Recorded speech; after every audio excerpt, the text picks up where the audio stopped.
இன்னைக்கு நாம ரொம்பவே வித்தியாசமா ஆச்சரியம் நிறைந்த ஒரு கோவிலை பார்க்க போறோம். நான் போனது மலேசியாவில் உள்ள கரக் சிவன் டெம்பிள். வாங்க இங்க என்ன புதுமை இருக்குன்னு பார்க்கலாம். சொல்லுங்க எல்லாரும் ஹாய். ஹாய் சொல்லுப்பா. ஹாய் சொல்ல குட்டி. ஹாய் சொல்லு. நான் ஃப்ரெண்ட்ஸ்க்கு ஹாய் சொல். Hi friends. எங்க வந்திருக்கோம்ப்பா? சாமி கும்பிட வந்திருக்கோன்னு சொல்லு. சிவன் டெம்பிளுக்கு கூட்டிட்டு வந்திருக்காங்க இன்னைக்கு. Genting Karak Shivan temple. Karak Shivan temple Kerala ஊரு பேரு கரக்கான்னு. கரக் சிவன் டெம்பிள். நீ சொல்றதா போய் பாப்போமா சிவனா? ஓகே சாமி கும்பிட்டு வருவோம். மழை இல்லாததுக்கு முன்னாடியே டக்குன்னு போய் தரிசனத்தை முடிச்சுட்டு வருவோம். இந்த கோவிலுக்கு நாம வரக்கூடிய பாதையானது ரொம்பவே குறுகலா வளைஞ்சு நெளிஞ்சு கரடு முரடா தான் இருந்தது. மலைக்கு நடுவில் இருக்கனால ரொம்பவே ஆபத்தாகவும் இருந்தது. மழையெல்லாம் வரும்போது ரொம்பவே கஷ்டமா இருந்தது. நாங்கள் மாலை நேரத்துக்கு தான் வந்திருக்கோம். அந்த டைமுக்கு சிவன் பூஜை வழிபாடு எல்லாமே செய்கிறதா கேள்விப்பட்டதுனால அந்த ஒரு நேரம் ஒரு 4 மணிக்கிட்ட நாங்கள் வந்திருக்கோம். இது ரொம்பவே பழமையான கோவில். 1970களில் கட்டப்பட்டது.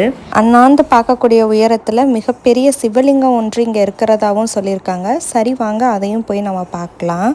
இந்த கோவில் அமைஞ்சிருக்க இடமானது இயற்கை சத்தத்தோடு நிரம்பி இருக்குது. மலை மேலே அமைஞ்சிருக்க இந்த கோவில் ஏறி செல்வதற்காக படிக்கட்டுகள், அதற்கான பாதை, ரோடு வசதின்னு எல்லாமே முறையாக பண்ணியிருக்காங்க. இந்த கோவில் அமைந்த இடம் குளுமையாக பச்சை பசுமையாக இனிமையான அருவி சத்தத்தோட பார்க்குறதுக்குமே இப்படி தான் இருந்தது. மிகவும் பழமையான கோவில். இங்கே பார்த்தீங்கன்னா இப்போ வரைக்கும் இங்கே நடக்கக்கூடிய பூஜைகள் எல்லாமே தவறாமல் நடந்துட்டுருக்கு. இன்னுமே இங்கே பராமரிப்பு அப்படின்றது பத்தாம தான் இருந்தது. பழைய கட்டடங்கள், விரிசல்கள் அப்படின்னு தான் இருந்தது. அங்கங்கே தண்ணி சொட்டிகிட்டு இருந்தது. இந்த இடத்துல திருவண்ணாமலை விளக்கு ஆராதனை பார்க்க போக முடியாதவர்கள் இங்கே வரதாகவும் இங்கே விளக்கு வாங்கி வைத்து பூஜைகளில் மேற்கொள்கிறதாகவும் சொல்கிறாங்க. அதுபோல் பித்ருக்கள் தோஷம் அந்த மாதிரியான சில பூஜைகள் எல்லாமே இங்கே நடக்கிறதாகவும் அதற்காக பலரும் இங்கே வரதா சொல்கிறாங்க. நாமளுமே ஒரு சில பூஜைகள் நடந்தது, ஹோமம் வளர்த்தாங்க. நிறையா விஷயங்கள் இங்கே இன்னுமே பழமை மாறாமல் அப்படியே பின்பற்றிட்டு வரதை பார்க்க முடிஞ்சது. மலேசியாவில் இவ்வளோ பெரிய சிவலிங்கத்தை இப்போ தான் முதல் முறையாக பார்க்குறேன். பயபக்தியோட அந்த சிவலிங்க பக்கத்தில் போய் நிற்கும்போது உடம்பு பயங்கரமாக புல்லரிச்சது. ரொம்பவே சக்தி வாய்ந்த கோவில்னு சொல்கிறாங்க. பலருமே அந்த மலைகளில் போகிறத நம்ம பார்க்க முடியும்.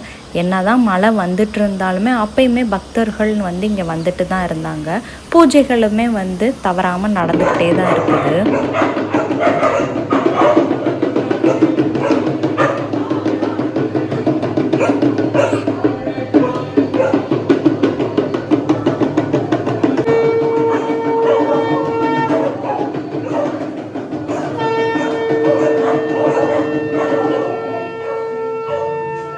நடத்தப்பட்ட பூஜை, இடம், சூழல் இது எல்லாமே எனக்கு ரொம்பவே புதுசாக இருந்தது.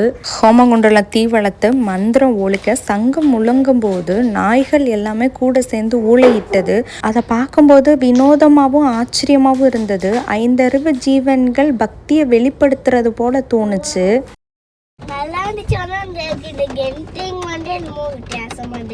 இது கெண்டிங்கா இல்லையே, இது சாமி கும்பிட்டு தானே வந்தோம். நம்ம சாமி பார்த்தியா? ஏன்பா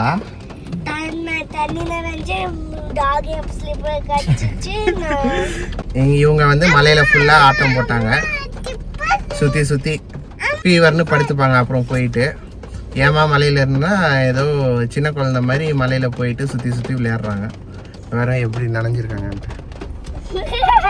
ஃபுல்லா நனைஞ்சாச்சு. அடுத்த ஒரு வாரத்துக்கு லீவு தான் அவங்க. இவனும் நனைஞ்சான். இவன் தான் ரொம்ப ஓவரா பண்ணான். ஆமா எல்லாரும் நனைஞ்சாச்சு. நீங்களும் தானா? நான் தேவைக்கு தான் நனைஞ்சேன். காருக்கு வர்றதுக்கு போறதுக்கு நனைஞ்சேன். உங்க மாதிரியா? சரி ஓகே ஃப்ரெண்ட்ஸ். ஓகே பை சொல்லலாம். Okay friends. Okay bye. போறோம். பயங்கரமா நனைஞ்சிட்டோம். ஈரமா இருக்கும். பை சொல்லுமா. வீட்டுக்கு 1 மணி நேரம் ஆகும். போயிட்டு ரெஸ்டா போட வேண்டியதான். ஆமா பை பை. நல்லா தூக்கம் வருது. உங்களுக்கு எனக்கும் தான். சரி பாய். பாய். இந்த ஒரு வீடியோவை உங்கள் கூட ஷேர் பண்ணது ரொம்பவே சந்தோஷம். அடுத்த ஒரு வீடியோவில் பார்க்குறேன். Bye bye.